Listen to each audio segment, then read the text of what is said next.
Welcome back to the Skinema podcast. This is episode 9, where today we're going to be reviewing Possession. This is a film I've been looking forward to watching for a long time. Jathan has seen it now 2 times, I'm pretty sure. So, you know, I've very much been anticipating this episode. I know Jathan has been as well. But of course, we recorded about 2 weeks ago. And in those 2 weeks, we actually really haven't texted or talked a whole lot. So, Jathan, what's been kind of going on in your life? Movie news, anything like that? Just been busy with like work and everything. I do videography, so last weekend we went to this place down San Diego where like kids who can like take wakeboarding credits or like surfing, and so I got on a boat and was able to get some footage. So I'm gonna be working on adding that to like my demo reel. Hopefully, I can show that in like the next couple months or so. It's been super busy over here, so I'm just trying to find time to do that. But movies have kind of slowed down. Trying to pick up the pace here. I know with October it's a month of horror, so trying to get some horror movies in there. Um, as for news, I did find out because I just got out of my television writing class, and we're doing season 3 of Euphoria, so it's kind of relevant. They did just announce that YouTube star Trisha Paytas will be in Euphoria season 3, and Ugh. my brain was like already cooked by the end of the class because it's a 3 hour class, and then hearing that was just like, all right, like I'm done. I don't know. So I don't know. She's kind of built for that show because it's like very ratchet and like Yeah, very honestly, she relationship fits it focused. perfectly. Yeah. Yeah. So I thought that was funny. What about you, Nick? Yeah, I'm gonna skip over my watches for this episode just because in the 2 weeks I've actually watched a ton, but I'm gonna wait till the next video. But in terms of just like life, I know our last couple podcasts I said that I'd been feeling like a lot of super run down and just like kind of unmotivated. I've had a good couple weeks. School wise, it's been going good. And in about 2 weeks, my schooling's about to be a lot less. I'm gonna be going from 4 classes to 1 class, so that I'm looking forward to that. TikTok videos on my end, they've been slowing down a little bit, but that's gonna pick up soon. So hopefully, I'll have some good content on my page coming up soon. Like I said, movie watching a bunch, but kind of the two main things I wanted to talk about today was first of all, just all the early movies I'm gonna see this month. I have a bunch coming up, and I just kind of want to go over it. I'm seeing Frankenstein next Wednesday, the Guillermo del Toro one. That's I pretty can't early wait for because that. yeah, it doesn't even come out on streaming for another month, and then it's getting a limited release in a couple weeks. But I'm seeing it early at the Alamo Draft House for free. Actually, I didn't have to pay for it. Um, since I go so much, they like sent me this thing.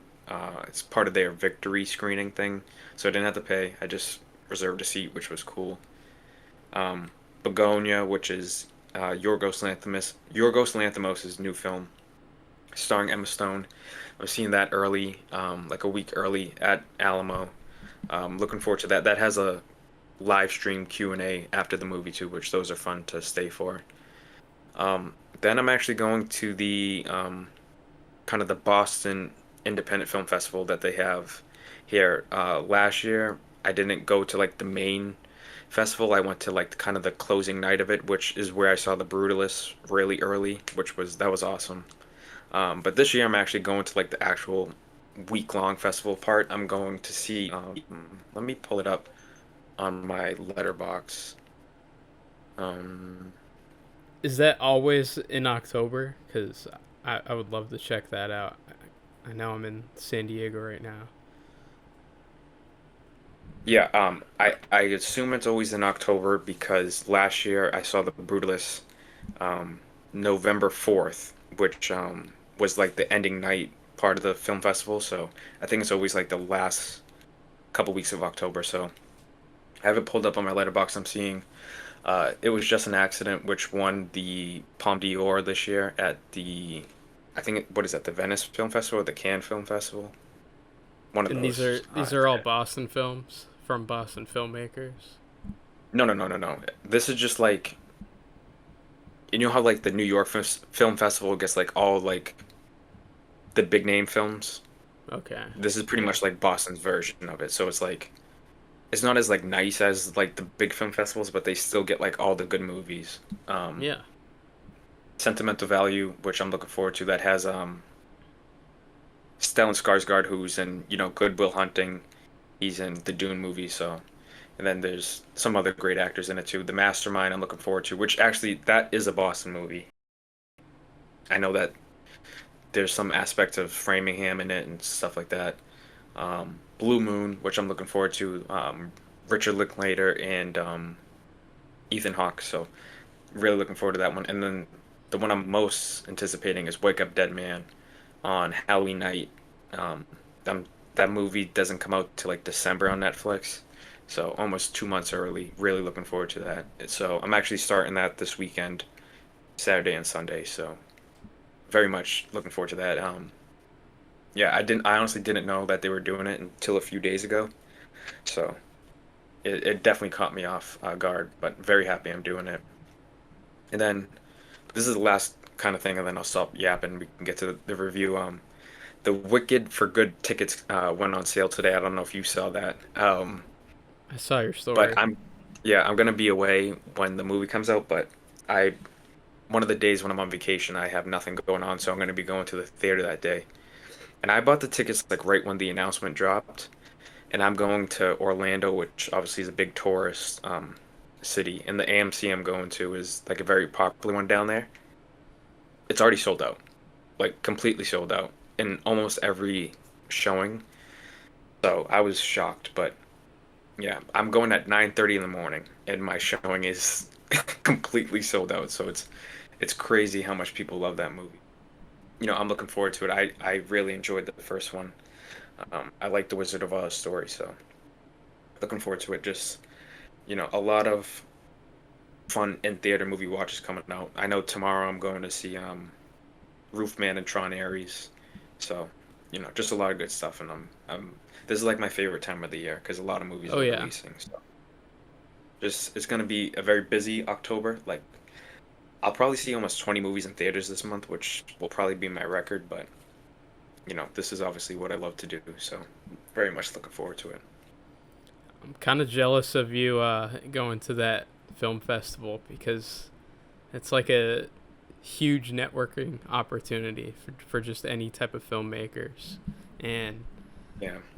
I'm not able to be in Boston for now, but Well, I will say this one, not to like diminish it, because it is really cool that they do it, and obviously you get to see great movies, but it's not like the big city ones like New York, Venice, London, um, because like none of the cast or crew will be there. It's just really just they're just premiering these movies early, and obviously Boston is like in terms of America, it's a big city.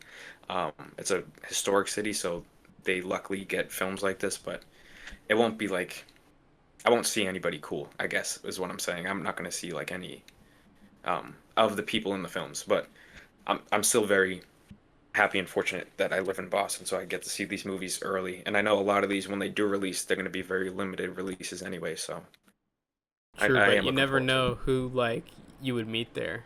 Like Yeah, I do for know when I saw the Brutalist last year, it was at the Somerville Theater, and they had a bunch of seats like roped off and reserved. So I wonder if there was some like maybe industry people there because I do know that when I saw The Brutalist, it was one of the first times it had been showcased to the general public for like just anybody to view it. So I wonder if there was some people there. I didn't meet anybody, of course, but yeah, it was just a cool experience, and I'm happy to be doing it again this year because the dream one day is to go to like New York, um, London, Venice. I mean, down the road, but South by yeah, Southwest. yeah. You got to Have you start heard out of that somewhere. one? So. Yeah, of course. That one, the only reason why I'm not super on board to jump on that one is because that one is normally very, very early in the year, and I feel like some of the quote unquote bigger movies don't really get the chance to go on that one because they're not done yet. But that it's still really cool. That's one of the first film festivals like really ever made, so It's kind of a historic one, so Yeah, and I took a class on film marketing and distribution, and festivals are like huge opportunity for you to like shop your movie and find a distributor, and yeah. they're really fun events, and they're really important for the circulation of films and like making sure that they're bought and they have backers, and that's how people meet each other, and like other projects are created. So that's kind of like why I'm so invested in that Boston one, because one, it's my town, and two, there's so many people you can meet at these festivals, and they're really important for the industry. I do know that in the spring in Boston, that is when they actually do like the independent films, like the people that made films in Boston. I know that's when they premiere theirs. I haven't been to that one, but that one is like the true like film students, up and coming filmmakers. So that maybe I'll check that one out this spring. Maybe you'll be home by then too. I'm not entirely sure, but yeah, that's pretty much all I get from kind of what I've been doing the past 2 weeks and what's Mm-hmm. coming up. I don't know if you want to add anything before we jump in, but I'm just excited to talk about this film because I think it was my number 6 pick on the top 10 list we did last week. And you've been leaving me on suspense with this rating. And I, from what I've heard from you, it sounds like you were not confused, but I guess like a lot went over your head because there's a lot to dive into here. So I think we should just dive right into it. And today we're going to cover Possession by Andrei Zhavovsky. And this is a avant-garde film, and it's about two people in this chaotic relationship who, one, are struggling to just be sane around each other because they drive each other crazy. And you see how that manifests in their relationship, and these people that they start to fantasize about become real and infiltrate the relationship. But that barely scratches the surface on what this movie's about. So, Nick, this was your first time watching this movie. Um, what were your initial thoughts? Did this shock you? And have you seen a film like this before? so uh, I'll try to work my way through everything you just asked me. Did it shock me? No, because at this point I've seen a lot of wild films, so like without going into spoilers yet, like the crazy stuff that does go down in this, it didn't shock me. Like I was expecting something like that.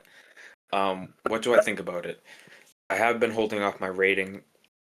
Two reasons. One, I've been nonstop thinking about this movie since I watched it, which is a positive. Two, kind of leave it some kind of suspense for the episode. I think as of right now, I'm at a 3.5 range.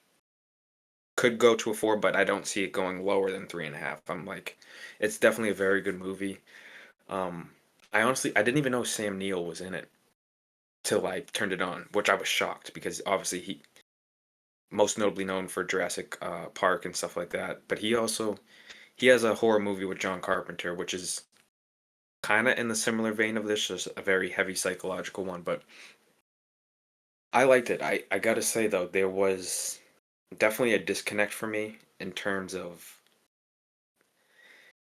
I don't want to say the characters because obviously this is like a it's not realistic what happens in this movie. It's obviously has some kind of psychological fantastical elements to it, but I didn't care for the characters in any sense, which maybe this isn't the movie where you should care about them that much, but it leaves a disconnect story for me.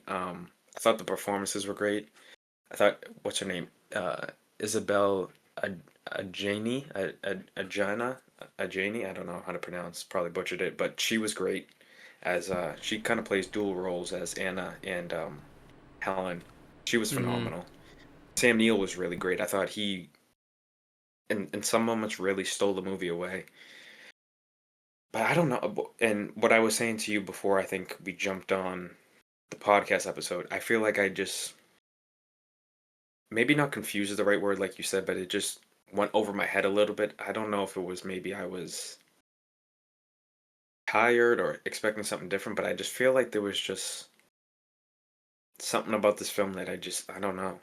It just didn't all the way work for me. I will say that it really did grab my attention in the beginning. I thought the camera work in this is beautiful. The camera work is exceptional, especially um, in the beginning with kind of just when you think it's normal with like Sam Neill.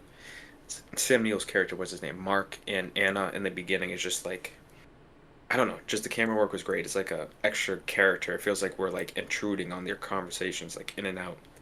But I don't know, man. It's just I don't even know what I was expecting, but something just felt off. And maybe I'll kind of find my words better as we talk about it more. But yeah, just kind of conflicted, but I still think it's a good movie for sure. And Mm-hmm.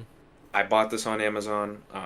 I'll definitely be rewatching someday. I don't know if I'll do it in the next couple months, but someday I will be back to this for sure. Yeah, and you're honestly like kind of copying some of my notes here, so I don't think you're that far off. But it's a really trippy film in the sense that it's just like it cranks the insanity up to like 11 with this relationship here, and like how they fight with each other in public. Like there's one scene in particular that I won't get into too much detail right now, but Anna like just goes insane in this subway station, like almost Yeah. feral, and there's a lot to cover here. So I think for starters, we should cover the director, just so you can get a little bit of a background on who this guy is and what kind of conceived the story here. And Mhm. the director, Andrzej Żuławski, he's a Polish filmmaker. Um, he makes like a lot of films that like dive into deep, heavy subject matter like this, and he has an interesting story. Okay, and this movie was created towards like the tail end of the Cold War, and you see the film open up with the Berlin Wall. I don't know if you caught onto that, but there's this writing in German or Polish that says the wall must go down. So this film was made with like a lot of heavy political themes tied to it, especially when you go through Zalowski's history. He actually ended up not fleeing the country, but he left Poland in exile because they started to censor and ban his movies. And yeah, um, yeah, Cold War paranoia deals with Mhm. the collapse of the nuclear family and Eastern European political anxiety because some elements of the film are reminiscent of like a spy thriller. I don't know if you kind of caught on to that with Yeah. some of the midpoints in here, but yeah, it was made on the Berlin Wall, which is supposed to be a metaphor for divorce, which, if you watch the movie, will make a lot more sense for you. And he wrote this in the middle of a very ugly divorce that he had with an actress. And it deals with a lot of ideas of like repressing oneself in their relationship to appease the other, which is an awful idea, but it dives into that, and you see that through the other personas of each other at the end of the film. You have Helen, and of course the monster who like becomes human at the end of the movie. So I don't know if that helped clarify some things for you as you understand the context of the film. I mean, some of the fun facts about Zulawski, I definitely didn't know Mm-hmm. about like why he wrote this and when he wrote it. I mean, I picked up on like obviously Helen is just like I guess I interpret her as like the more better version of Anna in terms of Mark's head because obviously she looks the same. He's very attracted to Anna, but like how she is like around the house and how she is with treating him and the son more is I guess you could say the taste of Mark than actually Anna.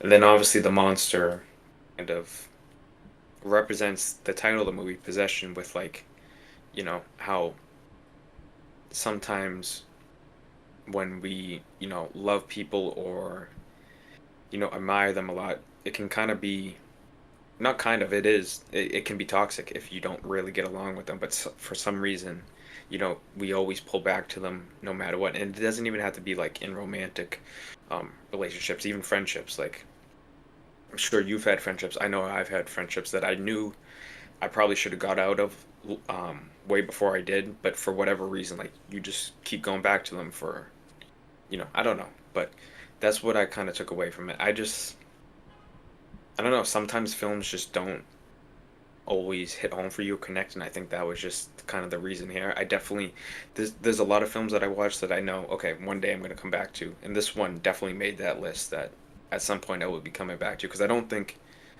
it's bad at all. I think my rating is still really positive, and I know that a lot of people love this. But yeah, there's just something off me. But I will say, like, I did really like that, and I'm gonna kind of find my way to my wording here. I did like that this showed kind of how I think you just said the term like the nuclear family, how like this kind of shows that kind of turning on its head. I did like that aspect of it, which I wasn't really expecting that.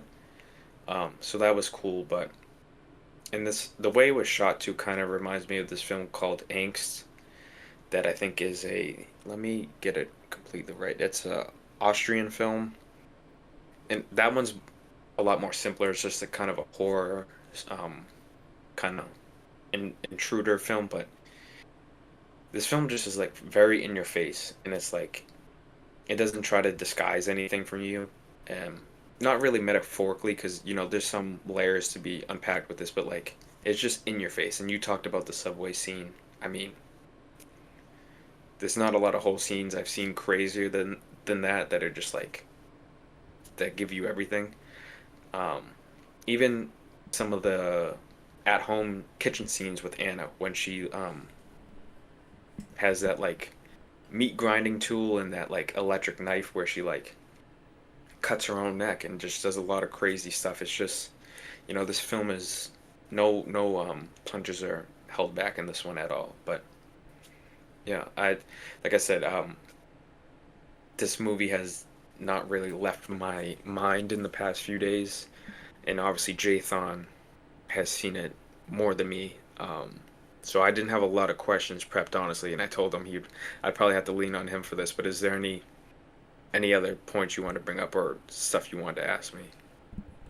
Yeah, I ended up first watching this last year during April, or yeah, last year for April for one of my classes, and I did a report on it, and it's very deep, this film, and it really made me want to check out Zhilovsky's other work because I'm a big foreign film guy, and this film was like really disturbing to me, and I think that's what really sells it for me. Like you said, it's very in your face, and it doesn't really try to hide what it is.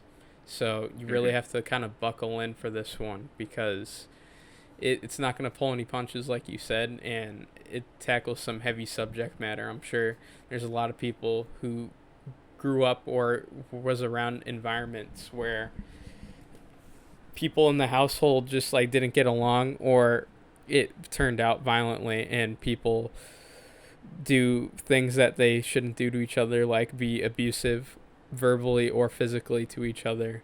And you can tell it's a very deeply personal story from Zhilovsky.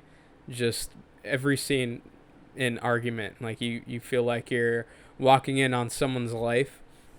And there's a saying that like not everyone should like tell every detail of their life because it's like inappropriate, or like you're intruding on someone's business that's not yours. And that's kind of the vibe that I get from this film. um, I don't know if you can relate to that at all, but I didn't have too many questions prepped, but I did want to ask you what the most disturbing scene was for you, as this is a horror film.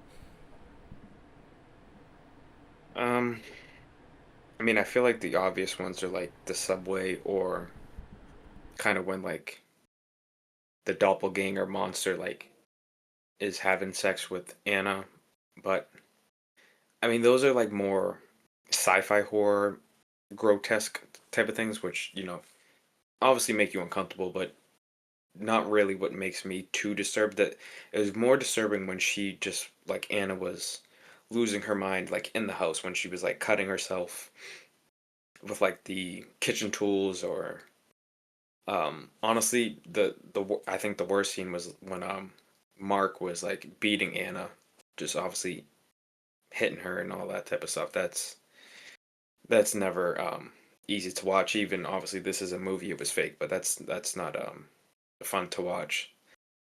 So yeah, like I mean, me and Jathan both said it doesn't pull its punches. It's very in your face, and I honestly I wish I watched this maybe a week before I did, so I could have had more time to decompress it because I feel like I'm not doing a good job with articulating why I didn't love it. But I will say, like I said, it hasn't left my mind. The ending, the ending I thought was really interesting, and that honestly kind of pulled me back into the film a little bit more because you obviously see Mark and Anna die, but the doppelganger monster of Mark lives on, and then obviously Helen, who is like a I don't know what you want to describe it, an alternate version of her. Do you want to dive deeper into the ending and just like, well, let's first explain like the doppelgangers because I think that's like a huge part of the film. Yeah, go for it. Yeah, go for it. So after an argument that Mark has with Anna, he is taking his kid Bob to school, and he meets uh, this blonde woman that is very like passive and like, I guess the ideal female partner because she's like very passive and protective with kids. Like she's good with like doing busy work and like cleaning stuff. So they meet these doppelgangers, and my interpretation of them is that they are the manifested versions of these romanticized versions of Mark and Anna. And Hmm.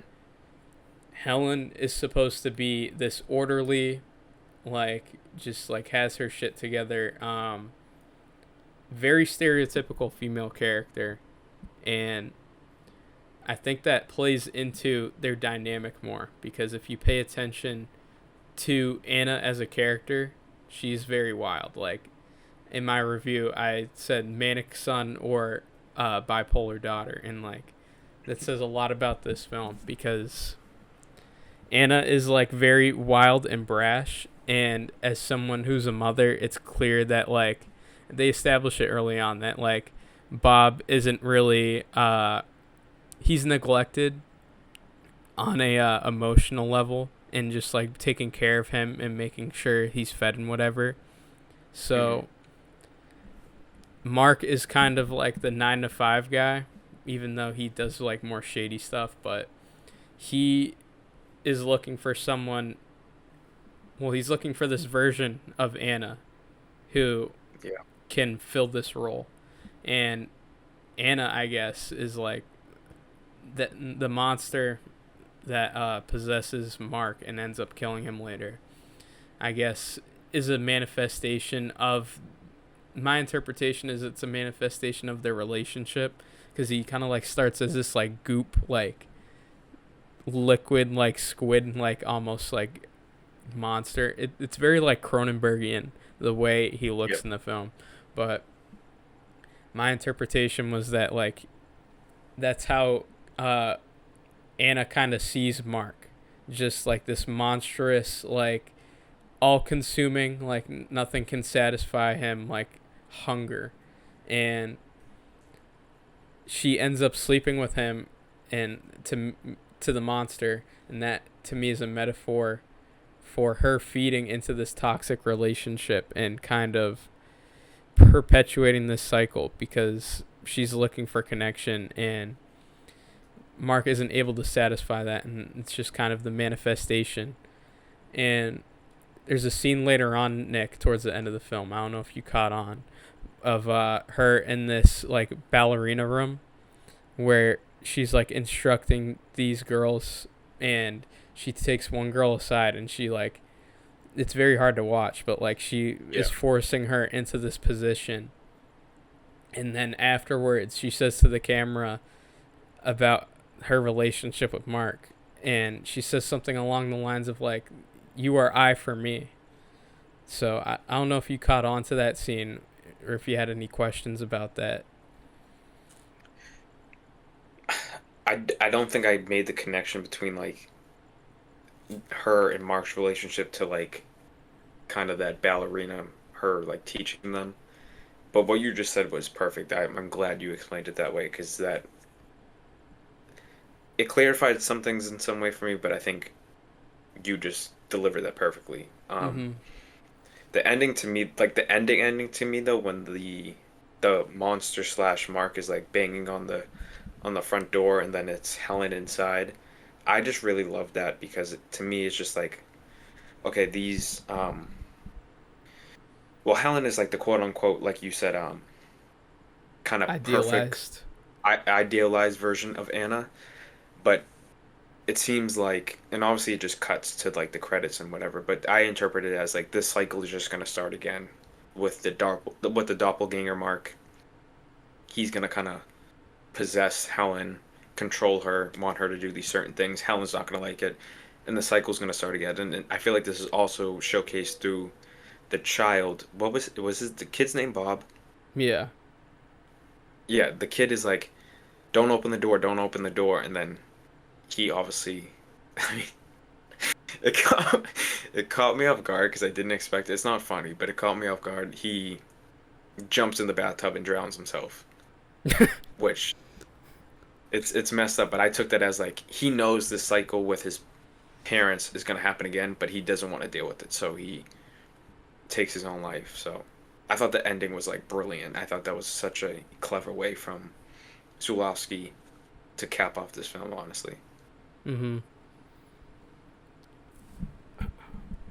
I just I think it's a brilliant film because it dives into love and like how it's so easy to like mess up someone when you have their heart. Like it's a very fragile thing to mess with, and you can tell these are two people who like should have stopped seeing each other a long time ago, but Yeah. they've continued this relationship for whatever reason, and it wasn't meant to be, and it just hurts both of them psychologically and just as people. And I think one Jalowski put a lot of himself into this movie, and I don't know too much about their relationship, but from what I have heard about Jalowski, he can be a little demanding. So I think he put a lot of himself into the Mark character, and he can be demanding on set too, in a similar way to Kubrick was to Shelley Duvall. I'm sure there was a lot of scenes in this film that like he wanted to get exactly right, and I really do want to know the answer to how many scenes it took for what's her name, Isabel Janie, maybe Adjandi. I don't know. Jondi, yeah, it's something.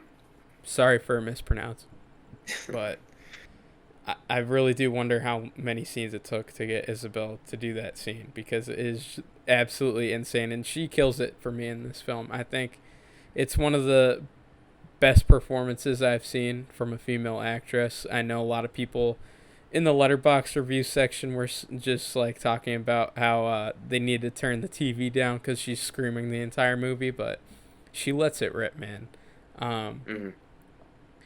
I thought it was excellent. I had it on my number 6 on top 10 horror, and I think it influenced a lot of horror movies. And I do remember watching a video on YouTube of Robert Eggers talking about how Jalowski is very influential to him. So that I thought that was pretty cool to see.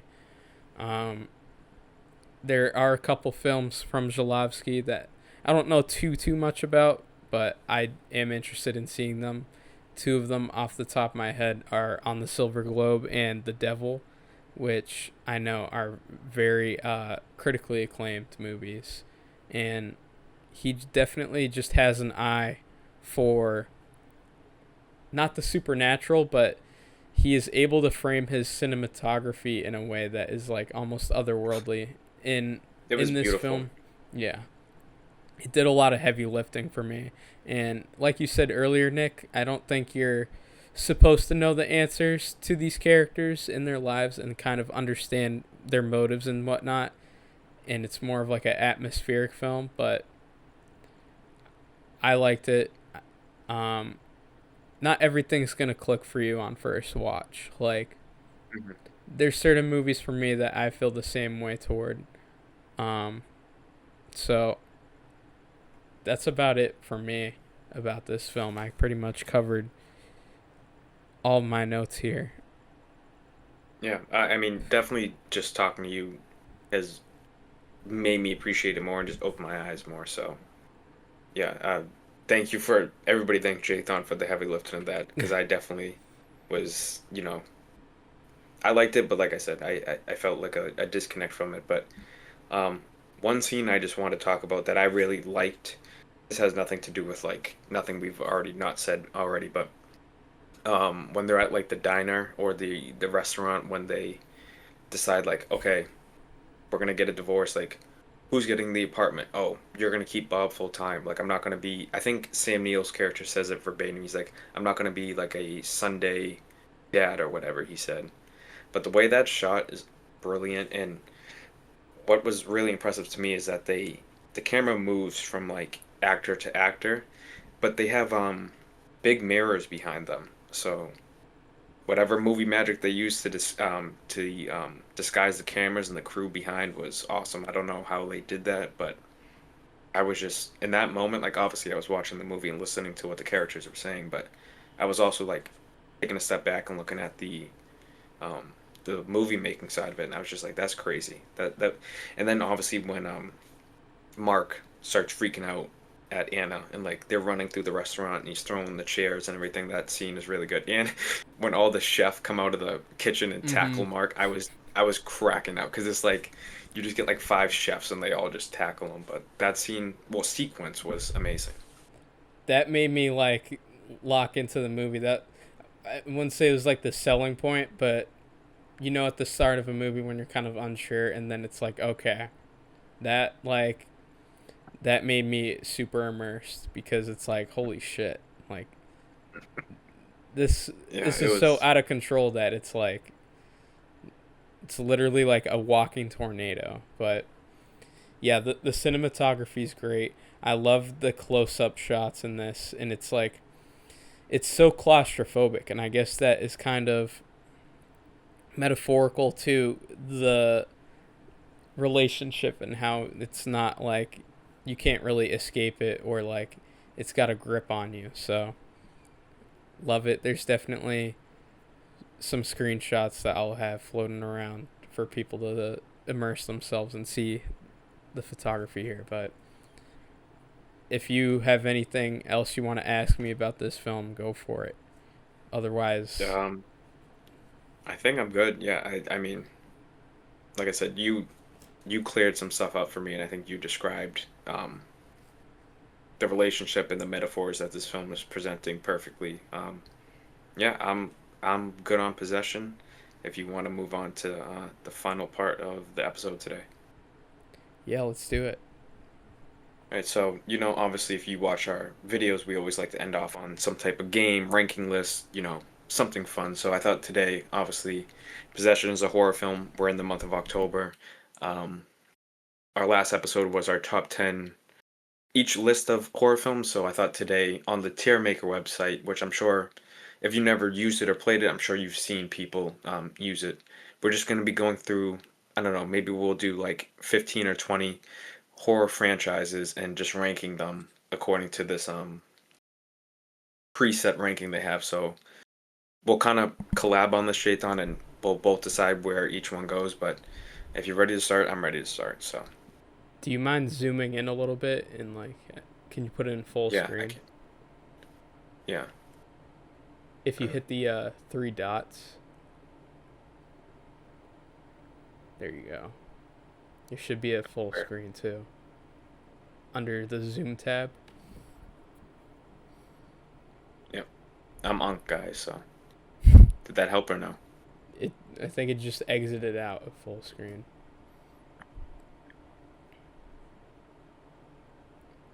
Try it again. Should I maybe just zoom? No, because I think it just keeps exiting out. That's fine. Can you just like push the tier stuff to the right side of the screen? Like this part. Yeah. Well, it's just like I have to Well, scroll down to the. can you zoom in and then push it to the left? I can't like edit this. It's I'm just like saying this if you zoom in, and there just you do go. this. But then I'm gonna have to scroll and move. I'll just shrink the webcams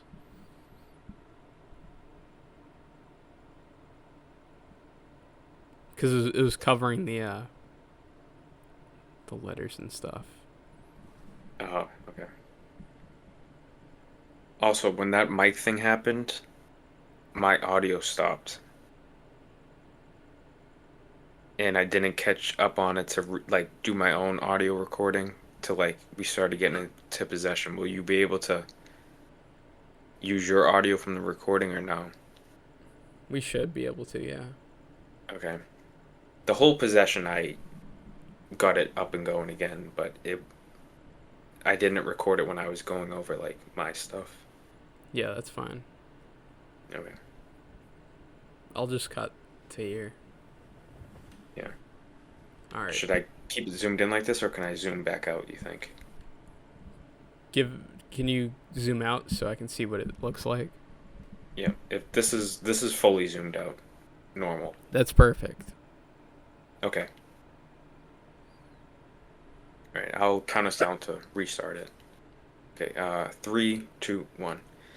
All right. So I think the best way to do the Shaitan, like we both have to have seen at least one film from the franchise, because I know some of these are kind of like single films, but some of them are franchises. And we can skip around with some of these because already a few of them I don't recognize. But The Exorcist, have you seen any of them? I've seen The Conjuring. The Conjur. I wonder if The Conjuring's on here Aren't as they its own connected? thing. I want to say Well, they are. this is like the original Exorcist with like the few sequels it has to it. I've only seen the original, so I don't even know if it would be the best for us to rank. But if I were to rank it, I'd probably put it B tier. But I think since both of us haven't seen much of it, we'll skip over that one. But The Thing, I think it's perfect because obviously the movie's iconic. I would have it S tier in terms of horror. I don't know where you would put it. Yeah, I agree. All right, that's sorry, that's pretty easy for me by far. I'll just jump around here because a lot of these, honestly, I don't recognize some. But let's go to the Friday the 13th. I know you've seen some of them. I'm working my way through them actually actively. But I feel like we've both seen enough to give it a ranking. But where do you think you land on it as of right now? I think you're gonna disagree with me here, but I'm gonna put it in A tier. Yeah, I mean, What are obviously you this is a thinking? collab. This is a collab ranking, so we'll have to meet with the middle ground. If it was up to me as of right now, I think Jason is like kind of one of the more overhyped horror slasher guys. I think Freddy blows him out of the water. Michael Myers blows him out of the water. Ghostface blows him out of the water. Um, I would That's probably put a certainly D your tier. opinion. I would put a D tier as of right now, but obviously you said A, so we got to find some middle ground. So B or C, where do you kind of? I I can think settle for B. I I can think settle you for need to B. give some brownie points here because one, well, we both didn't grow up with these, so I No, think that no. I think that should factor into the rating a little bit. But I'm fine with B. Like, I know that's as high as I I know can you would go. love to throw it in D tier, Yeah, I mean, but also I didn't grow up with The Thing, and The Thing is a top 10 film of all time for me. So but you like the thing.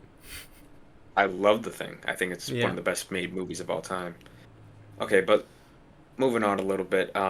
Have you seen any of the Evil Deads? If not, we can skip over it. But I don't know. No, but I need to. Okay, that's a great franchise. I haven't finished all of them. Like I haven't seen any of the newest ones, but the original Sam Raimi ones are solid. I would probably personally, I would probably put them B tier. I know a lot of people love them though. I think How next about though. this? Can we have like one franchise from both of us that is like must be like our opinion? Like no Yeah, sure, debate yeah. about it. Okay. Is there one you want to go to right now, or want me to scroll Yeah, down a little I bit? see it. It's called The Human Centipede. It's going straight into F tier. Okay. Yeah, I haven't seen it yet. I know there's a If your few of them. friend makes you watch this movie, they're not your friend anymore. Yeah, I know some things about the original. I'll I'll watch the original one day. I think I'll leave it at that one. But scary I'd rather movies, watch paint dry. scary movies. I'm assuming you've seen some of them, or at least most of them. So I think we can both collaborate this one. Yeah, no. I honestly like I'm gonna get flamed for this, but I can't recall too many scary movies. I feel like I've seen more YouTube clips than a full length movie out of it. But you I can feel rank like it. I'll yeah, I feel like I'll throw this one up here. Maybe I'm harsh. I'm gonna put it E because I don't even these are spoof movies, so and I think the only two ones that are even worth watching are one and two. All the other ones I could care less about. I think the first one's hilarious, and I think two is solid too. Two has a really good opening scene, but not something I am striving to come back to.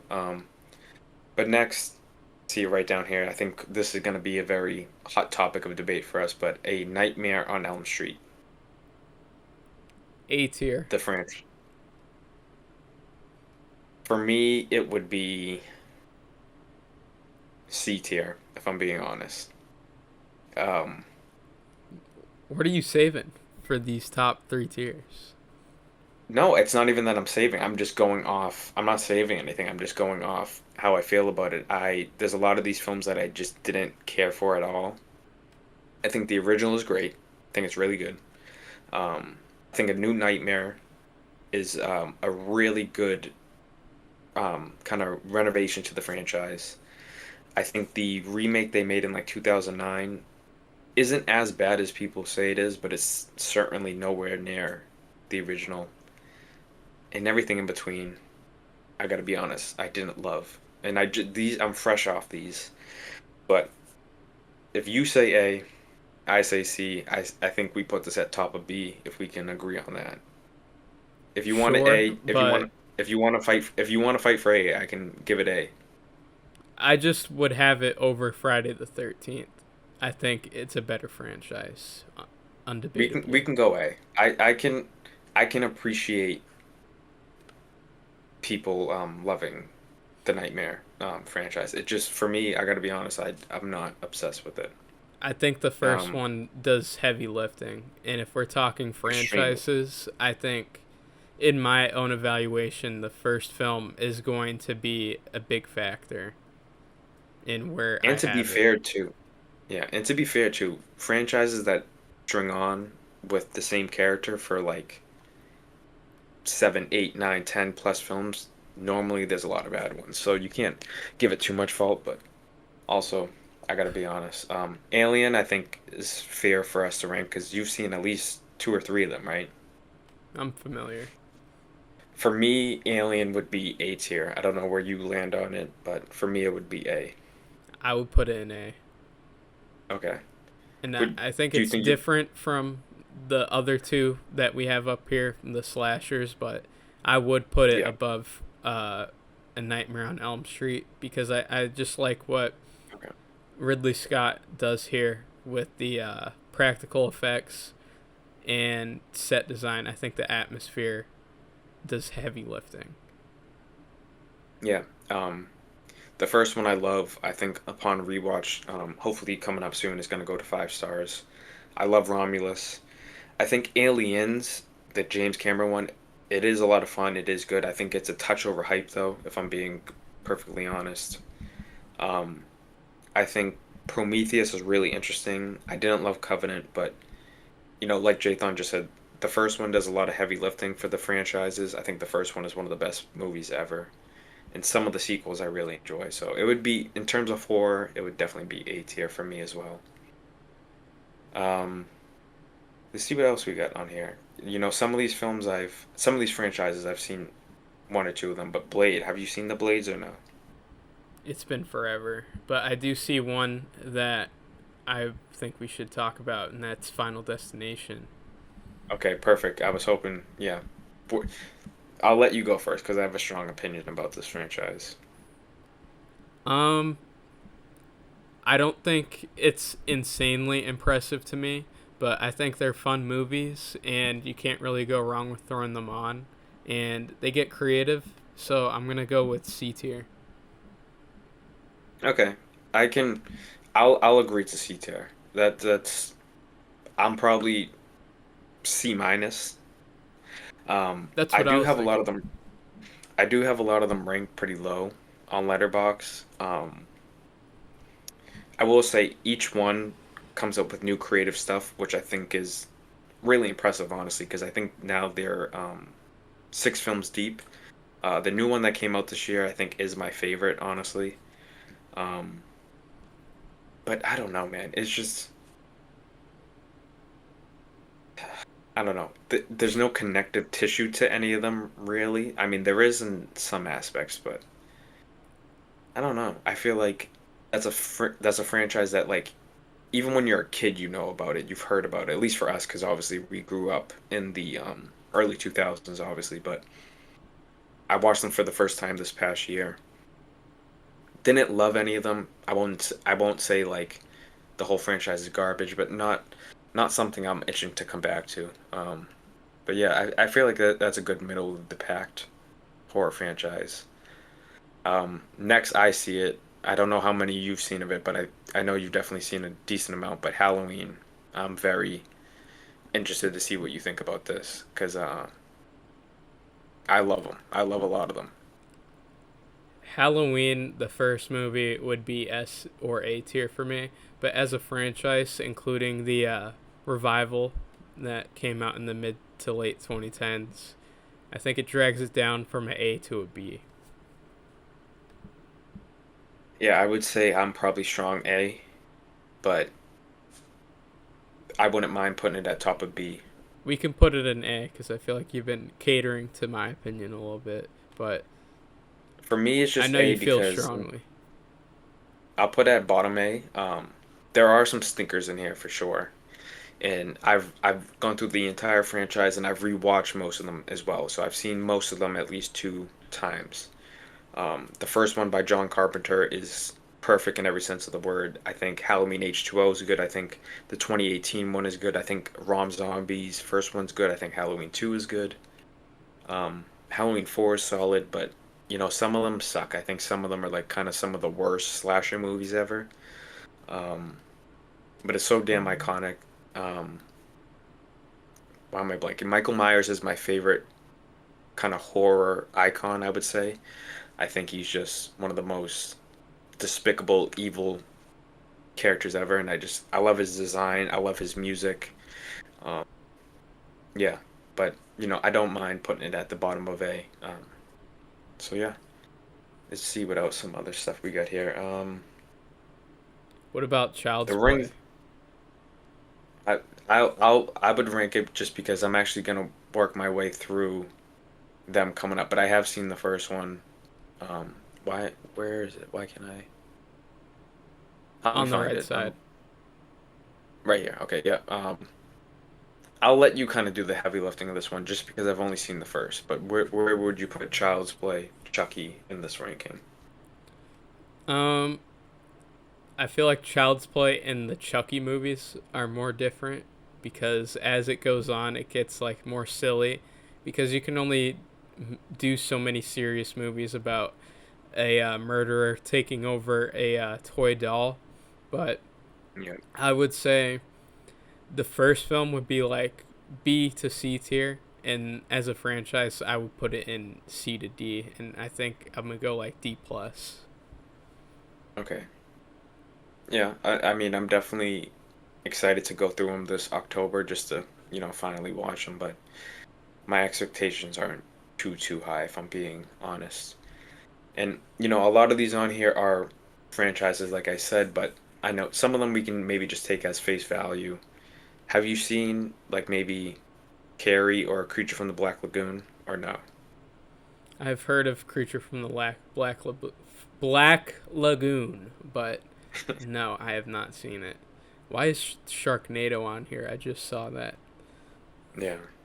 I didn't What really. about what about Carrie? Did you see that? Brian De Palma? Oh, okay. All right. De If Palma? there's any, I'm gonna have to check it out. yeah, he did the original. If there's any on here that you see, just stop me. I'll go I to was it right about to now though. point to it. Okay. Um, Have you seen the original?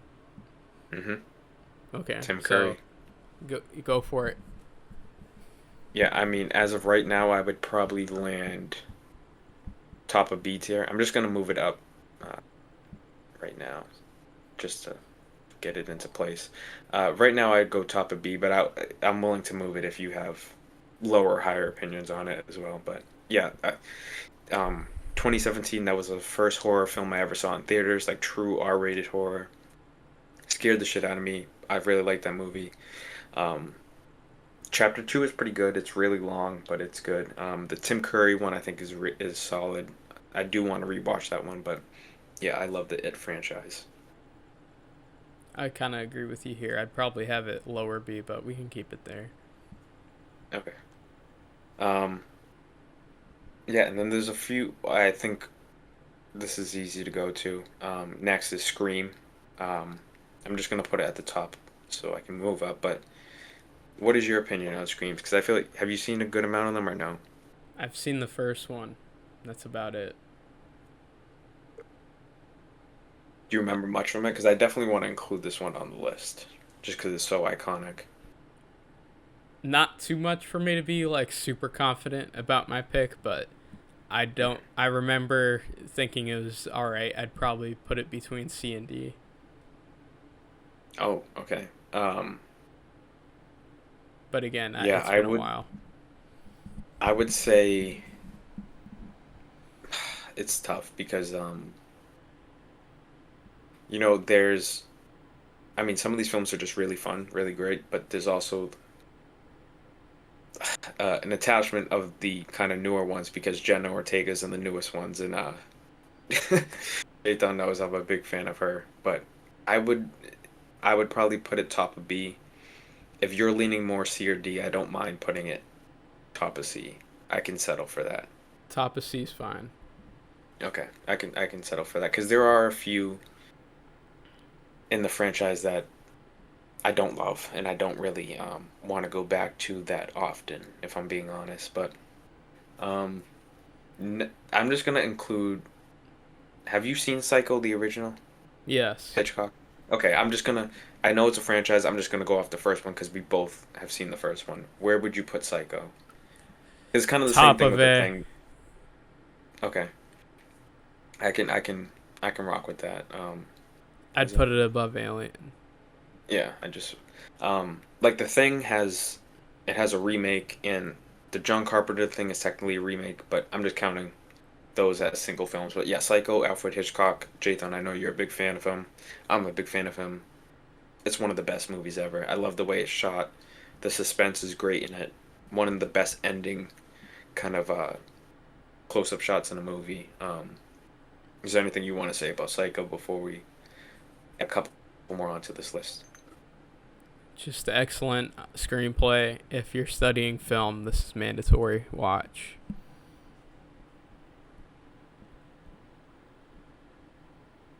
I just did that fucking thing again.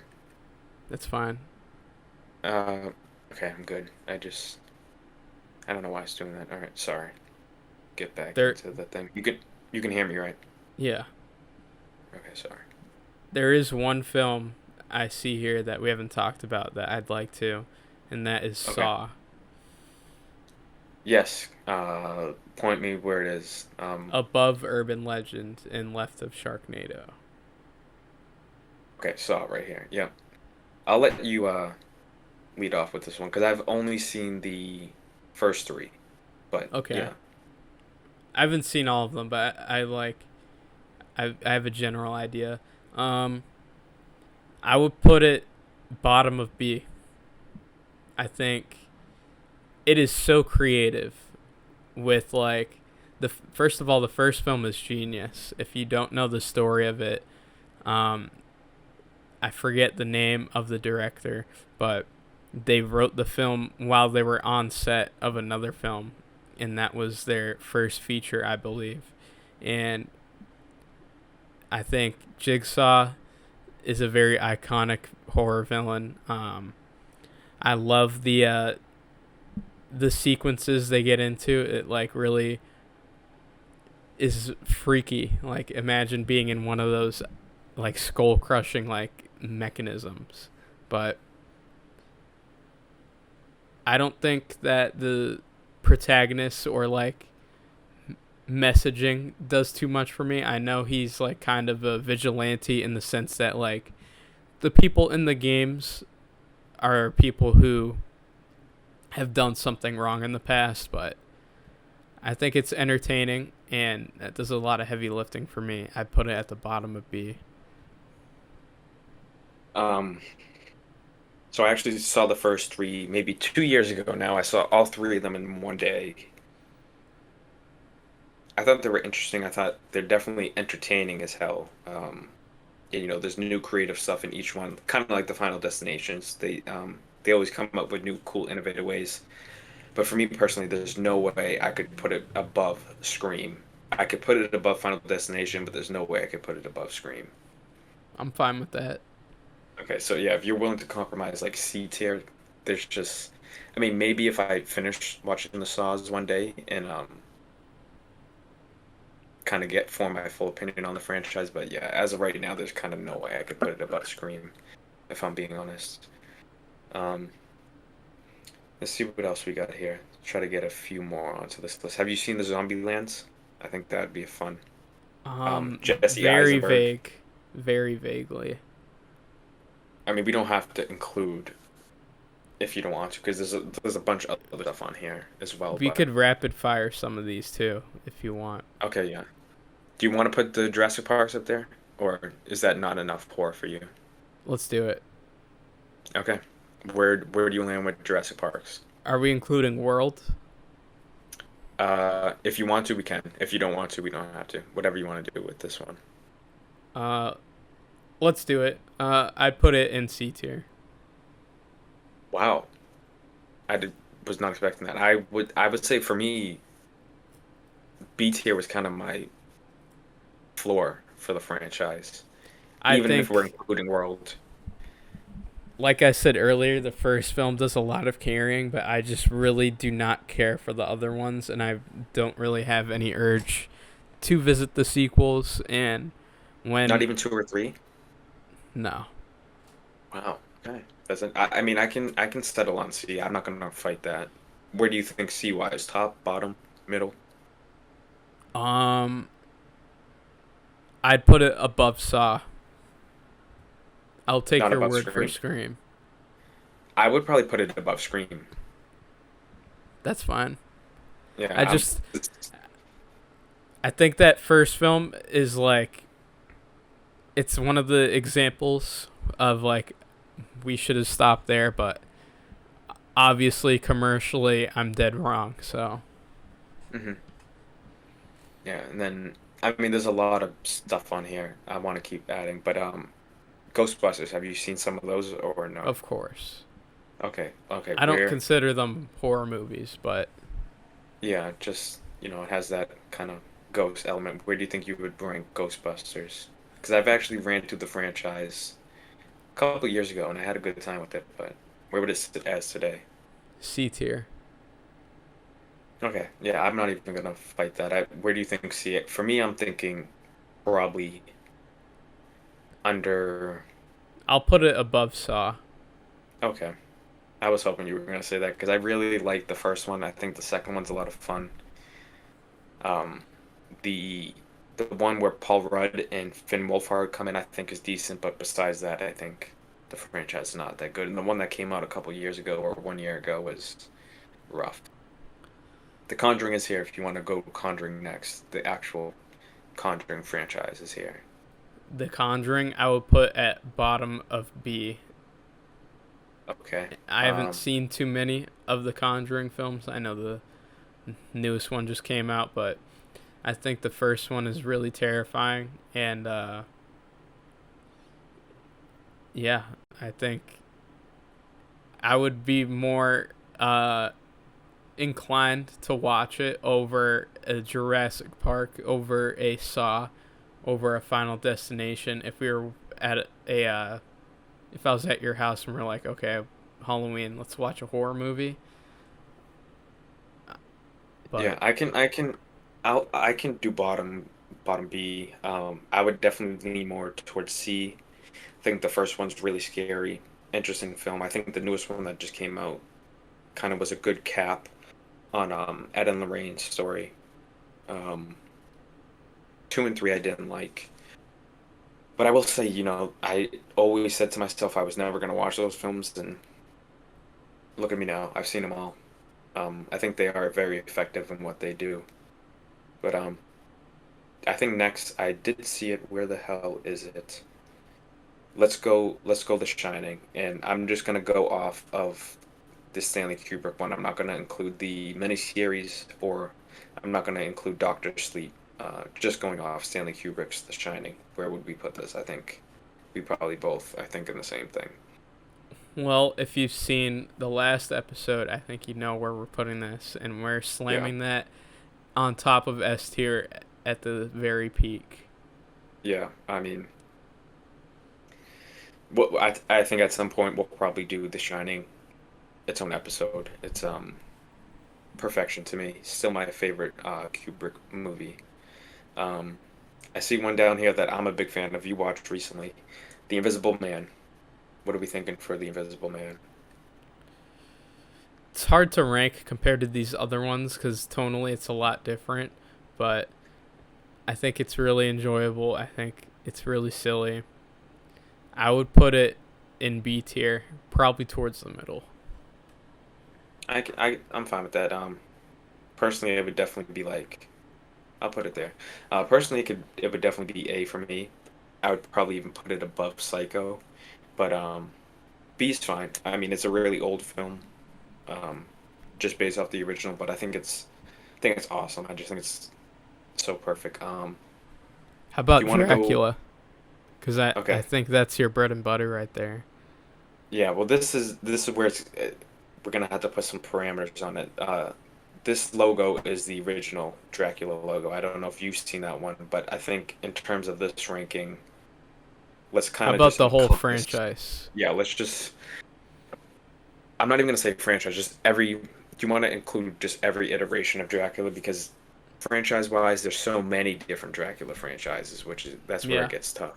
But where do you It's land kind of first? like Godzilla, right? Yes, exactly, exactly. There's so many these couple films, then these films, and these films. Like there's a million, but I have strong opinions about Dracula. I think you know where I would probably land. What are you thinking though? I haven't seen enough to make an opinion here. Okay. For me, I have to go A for sure. I would put it top of A. I don't know if you want to put it that high because obviously this is a collab ranking, so I'm gonna take your word for it as well. But for me, it would I be top mean, I'm A. gonna have to take your word because I haven't seen Okay. enough. Yeah, the original, which this is the logo of the Bela Lugosi one, really good. Obviously, I talked about it last episode. Bram Stoker's Dracula, Francis Ford Coppola, one of my favorite movies ever. The Christopher Lee, Christopher Lee films are really good. Those are good Dracula films. There's, you know, Nosferatu. People might not know this. People may know that it's essentially just the same story of Dracula, just different names. And obviously, it's not Count Dracula, it's Count Orlok, so a little different, but it's essentially the same. I just I love vampires. I love Dracula. I think he's just one of the best fictional written characters of all time. Um, let's try to get like three more on here. I know I did see some that I really thought were decent ones to pick. Where um Texas Chainsaw, did you ever watch the original? Have you seen it yet or no? Ah, I thought you did. That would be really high for me, but let's try to get we have 28 days later if you wanted to do that one because I know you've seen I've seen the at least the first one. original. Yeah, if you want to do that one, let's do that one because that's a zombie franchise, which I don't think we have a zombie franchise on here yet. As for the first 28 days later, I'll put it at top of C. Where did I just put it? Why did I completely lose it?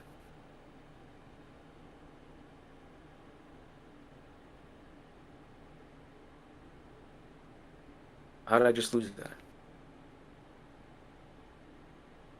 I see it Where? to the right of Children of the Oh, Corn. okay. See it. You say top of C. I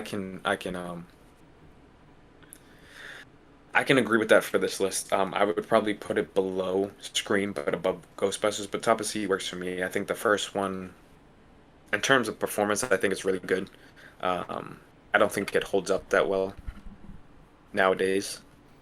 Um, I think 28 months later, I think is the sequel. I think that was really bad. The new one that just came out, I thought was okay. I think, like I said, I think the performances are good. I just don't like the way the films are shot.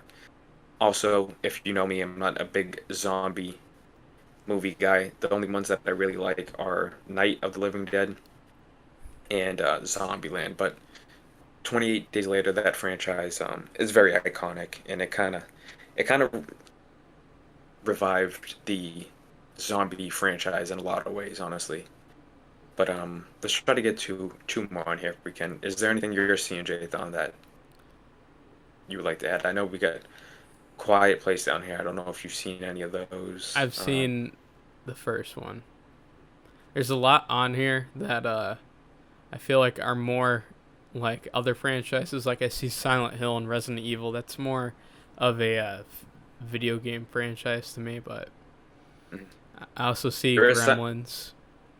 there is Silence of the Lambs, and I know you've seen Manhunter as well, right? I've only seen Manhunter. Oh, you haven't seen Silence of the Lambs? No, Ah, okay. I thought you did. That would have been a perfect one. I think we'll hold off on that because Silence of the Lambs is like very. It's a big kind of movie. yeah, There's that's why I haven't Ghostbusters seen on. it yet. Cause I like to save some surprises for myself. So Um, there's Ghostbusters. I don't know if you've seen those. we just did Ghostbusters.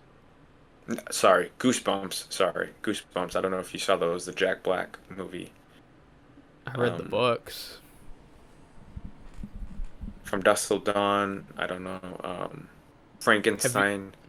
Are you familiar with Predator? Yeah, I've seen. I mean, I've seen the first one, and I've seen a couple. Alien vs Predators. If you want to do that one, we can absolutely I do that. see Where, AVP. but do you want to just do Predator?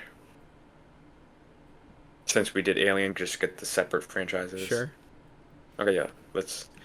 Where would you put Predator? And I've only seen the original, but actually, I'm planning on on watching the rest of the franchise soon. Where do you think you would land with Predator? It's been a while, but if memory serves me well, I'd put it bottom of C or top of D. Wow. Okay. You can make the final call on that because I've only seen the first one. Well, what do you think? Where would you put it? Well, just based off the first one, I would probably right now I'd probably go bottom C as well. Let's do it then. Um, yeah, I think it's fine. I think you know, if obviously if you think Predator, you think Aliens too.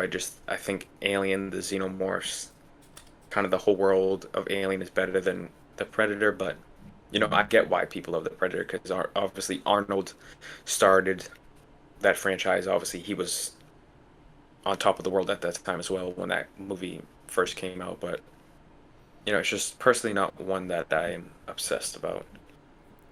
But I'm is there really, anything else? Yeah, go I'm for really it. showing my blind spots here, but Yeah. If there's I've anything else you seen, know, we can go off yours. If not, I have one in mind that I think would be a good one to end on. I've seen 47 meters down. I think they're very mid. I Um, haven't seen them.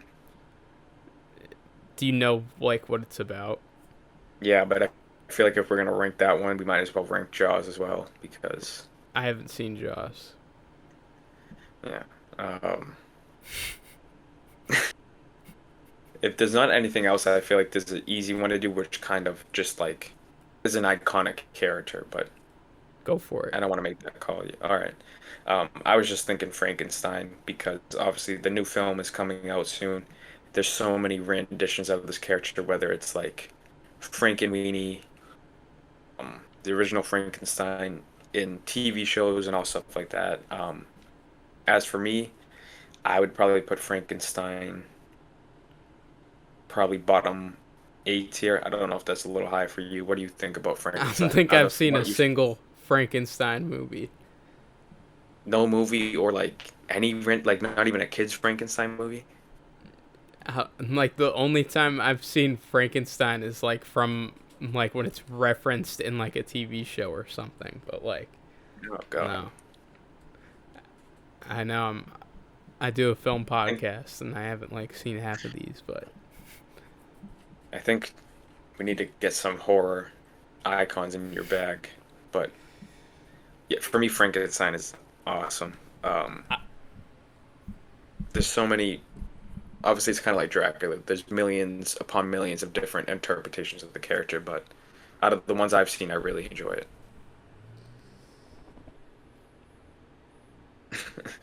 Well, I think for right now, we'll end it there. We got a good amount on here. I'm humbled. Yeah. I mean, let us know in the comments if you disagree with any of the rankings. If there's any ones, obviously we didn't get to this whole list. There's about like 100 here, but I'm pretty happy with it. Definitely. I mean, The Shining and The Thing are my two favorite horror movies ever. So I'm happy those got S tier. Everything else, I don't mind having it mixed up, but yeah. Gremlins top of E. I haven't even seen Gremlins yet, so I guess that's my humble I pie for just today. I just think it's stupid, but I don't want to offend anyone. But Yeah, I know a lot of that's like a fan favorite. I feel like that's like yeah, the I ET don't. crowd. Yeah, that's perfect because it's like the same type of uh like the animatronic, I guess.